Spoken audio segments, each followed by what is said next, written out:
الرحمن الرحیم قل یا ایھا الکافرون۔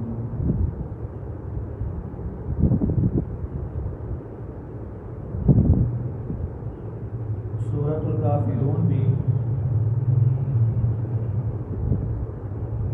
پچھلی صورتوں کی طرح مکی صورت ہے اور اس میں کل 6 آیات ہیں۔ مکی صورتوں کا اختصاص یہ ہے، ایک تو یہ صورتیں مختصر ہیں، دوسرے نمبر پر ان صورتوں میں اللہ تعالیٰ نے توحید کا دلائل کے ساتھ ذکر کیا ہے اور شرک کا دلائل کے ساتھ رد کیا ہے، اور مکی صورتوں میں اللہ تعالیٰ نے سابقہ انبیاء کرام علیہم السلام کے واقعات بھی بیان کیے۔ سورۃ الکافرون میں بھی اللہ تعالیٰ نے توحید کا ذکر کیا ہے اور شرک کا بڑا زبردست رد کیا ہے۔ بعض روایات میں آتا ہے کہ بعض مشرکین مکہ نے نبی کریم صلی اللہ علیہ وسلم سے یہ مطالبہ کیا کہ 1 سال آپ ہمارے بتوں کی عبادت کریں اور 1 سال ہم آپ کے معبود کی عبادت کریں گے۔ تو اس کے جواب میں اللہ تعالیٰ نے سورۃ الکافرون اتاری، جس میں مشرکین اور ان کے جھوٹے معبودوں کا واضح طور پر ابطال بھی موجود ہے، اور مشرکین اور ان کے جھوٹے معبودوں سے اعلان برات بھی کیا گیا ہے۔ حارثہ بن جبلہ رضی اللہ تعالیٰ عنہ سے روایت مسند احمد میں موجود ہے، وہ کہتے ہیں نبی کریم صلی اللہ علیہ وسلم نے ارشاد فرمایا اذا اخذت مضجعک من اللیل، جب آپ رات کو سونے کے لیے بستر پر آئیں فقرأ قل یا ایھا الکافرون، تو آپ سورۃ الکافرون کی تلاوت کریں۔ فإنها براءۃ من الشرک،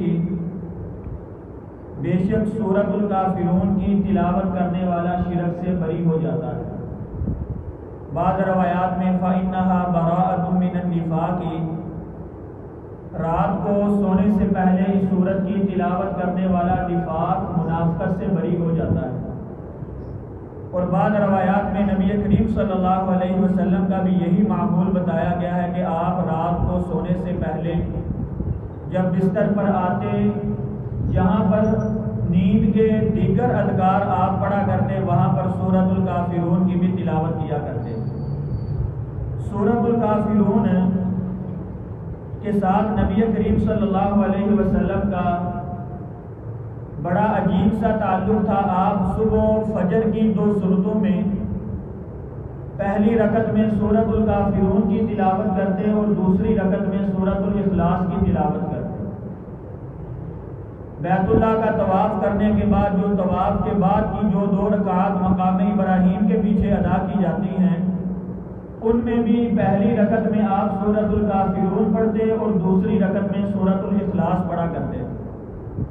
اسی طرح مغرب کے بعد نبی کریم علیہ السلام جو 2 سنتیں ادا کرتے، اس کی پہلی رکعت میں سورۃ الکافرون اور دوسری میں سورۃ الاخلاص کی تلاوت کیا کرتے۔ اور اسی طرح جب رات کو آپ علیہ السلام وتر کی نماز ادا کرتے، اگر 3 رکعات وتر آپ نے ادا کرنے ہیں، پہلی رکعت میں سبح اسم ربک الاعلی سورت کی تلاوت کرتے، دوسری رکعت میں سورۃ الکافرون کی تلاوت کرتے اور تیسری رکعت میں سورۃ الاخلاص کی تلاوت کیا کرتے۔ حافظ ابن قیم رحمہ اللہ نے زاد المعاد کے اندر بڑا خوبصورت جملہ ذکر کیا ہے، وہ کہتے ہیں نبی کریم صلی اللہ علیہ وسلم کو سورۃ الکافرون اور سورۃ الاخلاص کے ساتھ بڑی محبت تھی، اور آپ اپنے دن کا آغاز بھی صبح فجر کی 2 سنتوں کے ساتھ 2 سنتوں میں یہی 2 سورتیں پڑھ کے کیا کرتے تھے، اور رات کی آخری نماز وتر میں بھی آپ علیہ السلام انہی 2 سورتوں کی تلاوت کیا کرتے تھے، جس سے اندازہ لگایا جا سکتا ہے کہ آپ اپنے دن کا آغاز بھی ان صورتوں سے کر رہے ہیں اور دن کا اختتام بھی نبی کریم انہی صورتوں کے ساتھ کر رہے ہیں۔ اللہ رب العزت نے پہلی آیت میں ارشاد فرمایا قل یا ایھا الکافرون، اے نبی کہہ دیجئے اے کافروں۔ حافظ ابن کثیر رحمہ اللہ نے تفسیر ابن کثیر میں لکھا ہے شمل کل کافر علی وجہ الارض، یہ خطاب زمین پر ہر کافر کو ہے، اور خاص طور پر جو مشرکین مکہ تھے، کفار تھے، اللہ رب العزت نے ان کو مخاطب کر کے کہا کہ اے نبی آپ ان سے کہہ دیجئے اے کافرو لا اعبد ما تعبدون، میں عبادت نہیں کرتا اس کی جس کی تم عبادت کرتے ہو۔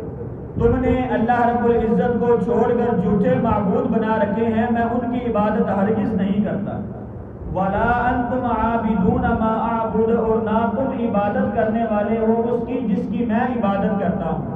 تم نے اللہ رب العزت کو ایک معبود نہیں مانا، تم یہ سمجھتے ہو کہ اللہ تعالیٰ معبود ہیں، لیکن اللہ تعالیٰ نے اس سے آگے چھوٹے چھوٹے معبود بنا رکھے ہیں جن سے ہم سیڑھیوں کا کام لے کر اللہ رب العزت تک پہنچتے ہیں۔ تو نہ میں تمہارے جھوٹے معبودوں کی عبادت کر سکتا ہوں اور نہ تم میرے سچے ایک ہی معبود کی عبادت کرنے والے۔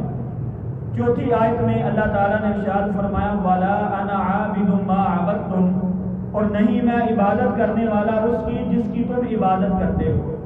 پانچویں آیت میں فرمایا وَلَا أَنْتُمْ عَابِدُونَ مَا أَعْبُدُ، اور نہ تم عبادت کرنے والے ہو اس کی جس کی میں عبادت کرتا ہوں۔ یعنی کہ تم لوگ مجھے ایک معبود کو چھوڑ کر جھوٹے معبودوں کی طرف جو ہے وہ بلا رہے ہو، دعوت دے رہے ہو، تو میں کسی بھی حال میں ایک معبود کو چھوڑ کر آپ کے جھوٹے معبودوں کی عبادت نہیں کر سکتا۔ آخری اور چھٹی آیت میں فرمایا لَکُمْ دِینُکُمْ وَلِیَ دِین، اس آیت میں اللہ رب العزت نے 2 مرتبہ لفظ دین استعمال کیا ہے۔ امام بخاری رحمہ اللہ نے یہاں پر پہلے دین سے مراد کفر لیا ہے اور دوسرے دین سے مراد اسلام لیا ہے۔ لَکُمْ دِینُکُمْ، تمہارے لیے تمہارا کفر، وَلِیَ دین، اور میرے لیے میرا اسلام۔ میں تمہارے کفر کو اختیار نہیں کر سکتا، اور مجھے یہ بات بڑے اچھے طریقے سے پتہ ہے کہ کفر کرنے کی وجہ سے، سرکشی میں اس حد تک آگے بڑھ جانے کی وجہ سے تم میرے ایک معبود کو تسلیم نہیں کرنے والے، میری دعوت کو قبول نہیں کرنے والے، اور میں آپ لوگوں کی ہرگز دعوت قبول نہیں کرنے والا۔ تمہیں تمہارا کفر مبارک ہو، اللہ رب العزت نے ہمیں دین اسلام جیسی نعمت سے جو ہے وہ نواز دیا ہے۔ اللہ تعالیٰ سے دعا ہے کہ اللہ تعالیٰ ہمیں قرآن مجید سمجھ کر اس پر عمل کرنے کی توفیق عطا فرمائے۔ وما علیہ الا البلاغ۔